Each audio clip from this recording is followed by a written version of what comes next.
कल्पना कीजिए, एक ऐसा समय जब गीजा के पिरामिड सिर्फ एक सपना थे। उस दौर में कोई इंसान भारत की इन चट्टानों पर अपनी जिंदगी की कहानी लिख रहा था।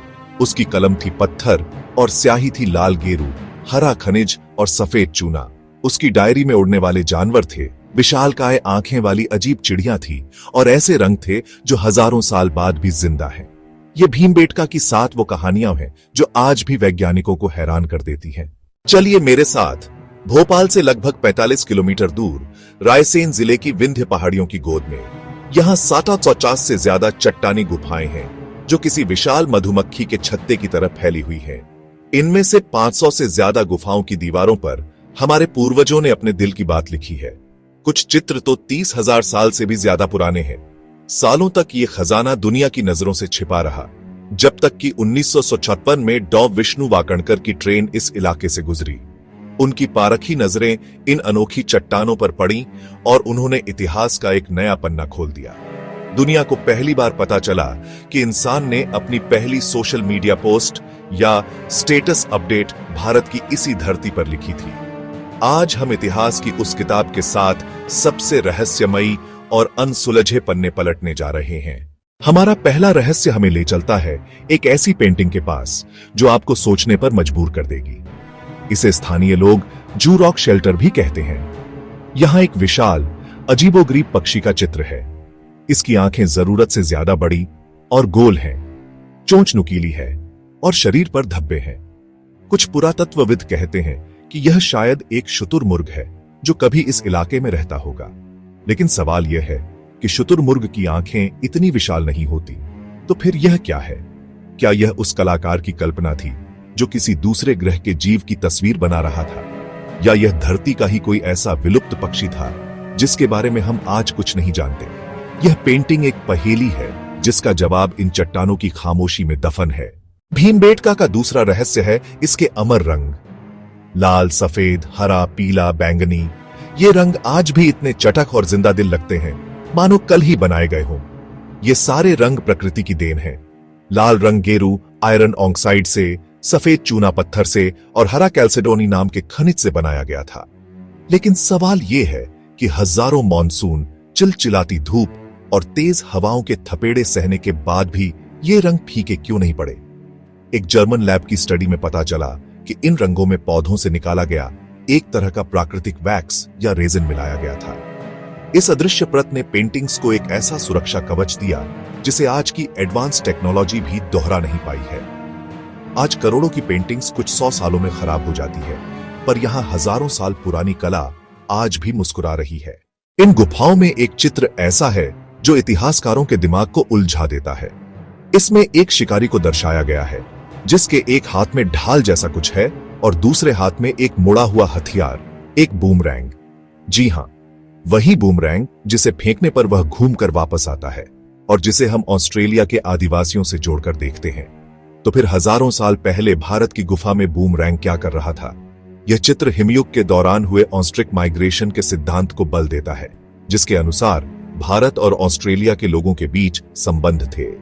यह पेंटिंग सिर्फ एक हथियार का चित्र नहीं है, यह इस बात का सबूत है कि हमारे पूर्वज सिर्फ पेट भरने के लिए शिकार नहीं करते थे, बल्कि उनके पास ऐसी इंजीनियरिंग की समझ थी जो आज भी हमें हैरान कर देती है।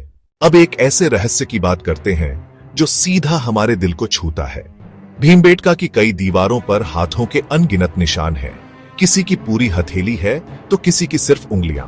कुछ निशान ऐसे हैं मानो किसी ने आशीर्वाद दिया हो, तो कुछ मुट्ठी के। उस जमाने में जब कैमरे नहीं थे, शायद यही हमारे पूर्वजों की सेल्फी लेने का तरीका था। यह दीवार पर अपनी छाप छोड़कर बताने का तरीका था कि मैं यहां था। एक थ्योरी कहती है कि ये उनके हस्ताक्षर या पहचान चिन्ह थे, वहीं दूसरी थ्योरी इसे किसी रस्म या रिवाज से जोड़ती है। वजह जो भी हो, जब आप इन हाथों के निशानों को देखते हैं तो हजारों साल का फासला मिट जाता है और आपको उस इंसान का स्पर्श महसूस होता है जिसने यह निशान छोड़ा था। भीमबेटका की एक गुफा में एक युद्ध का दृश्य बना हुआ है।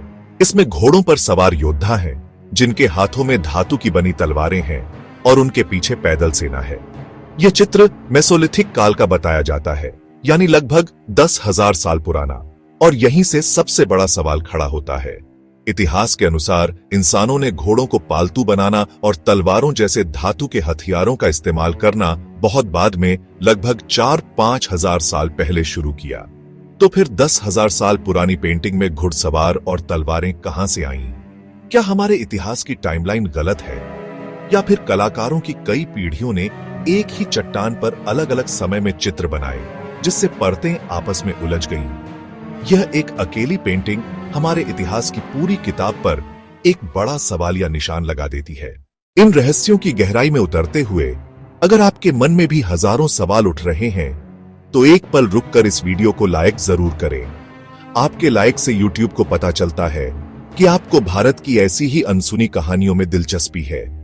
और नीचे कमेंट्स में बताइए, अब तक के रहस्यों में से किस रहस्य ने आपके दिमाग को सबसे ज्यादा चकराया है? भीमबेटका, इसका नाम ही इसके सबसे बड़े लोक रहस्य को उजागर करता है। भीमबेटका यानी भीम के बैठने की जगह। किंवदंतियों और स्थानीय कहानियों के अनुसार महाभारत काल में पांडवों ने अपने वनवास का कुछ समय इन्हीं गुफाओं में बिताया था। कहा जाता है कि बलशाली भीम इन्हीं विशाल चट्टानों पर बैठा करते थे। हालांकि पुरातत्व विभाग को इस बात का कोई ठोस सबूत नहीं मिला है जो इन गुफाओं को महाभारत काल से सीधे तौर पर जोड़ सके। लेकिन जब आप इन विशाल चट्टानों के नीचे खड़े होते हैं और ठंडी हवा आपसे टकराती है, तो एक अजीब सी ऊर्जा महसूस होती है। विज्ञान सबूत मांगता है, लेकिन आस्था महसूस करती है। और कभी कभी किंवदंतियां झूठी नहीं होती, वो बस एक अलग तरह की सच्चाई बयां करती हैं। हमारा 7वां और आखिरी रहस्य एक बंद दरवाजे के पीछे छिपा है। यह है गुफा नंबर 15, जिसे सोनभद्रा के नाम से भी जाना जाता है। इस गुफा पर ज्यादातर समय ताला लगा रहता है और इसे साल में सिर्फ कुछ ही हफ्तों के लिए खोला जाता है। आखिर ऐसा क्या है इस गुफा के अंदर? जो लोग अंदर गए हैं वे बताते हैं कि गुफा की छत पर हजारों छोटे छोटे निशान हैं, जो सितारों की तरह लगते हैं। जब उन पर टॉर्च की रोशनी पड़ती है तो वे हिलते हुए और चमकते हुए प्रतीत होते हैं, जैसे आप आकाशगंगा को देख रहे हो। थर्मल इमेजिंग से पता चला है कि इस गुफा का तापमान हमेशा 18 डिग्री सेल्सियस पर स्थिर रहता है, चाहे बाहर 45 डिग्री की गर्मी हो या 5 डिग्री की सर्दी। स्थानीय लोग इसे सितारों की यात्रा कहते हैं। क्या यह हमारे पूर्वजों का पहला तारामंडल था? एक खगोलीय नक्शा जिसे समझने की हम आज भी कोशिश कर रहे हैं। शिकारी के बूमरैंग से लेकर बंद गुफा के तारों तक, भीमबेटका के ये 7 रहस्य हमें हजारों सवाल दे जाते हैं।